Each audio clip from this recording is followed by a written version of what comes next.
नमस्कार पशुपालक मित्रांनो, बघा देशी गाईच्या दुधापासून आपण याचं लोणी तयार केलेलं आहे। देशी गाईचं दूध हे एकदम चांगलं असतं मित्रांनो।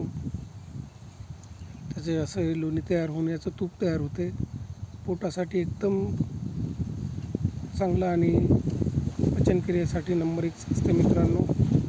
तर हे जे ताक आहे त्याचं लोणी बाजूला काढलं आणि हे ताक उरलेलं आहे मित्रांनो।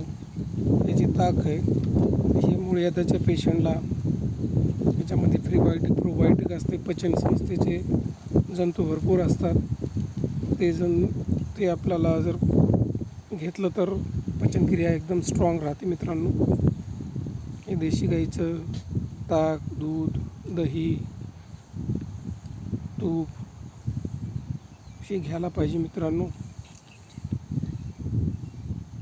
आणि घेतलं तरी आपली पचनक्रियेचा आजार आपल्याला कधीच होणार नाही। रोजच्या रोज घेतलं तरी काही अडचण नाही मित्रांनो। बघा, ही आपली देशी गाय आहे, देशी गाईपासून तयार झालेली आहे मित्रांनो।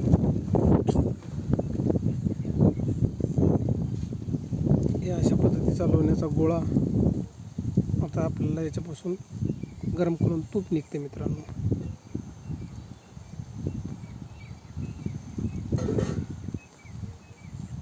पोटाचा कुठलाच विकार राहणार नाही, नंबर 1चं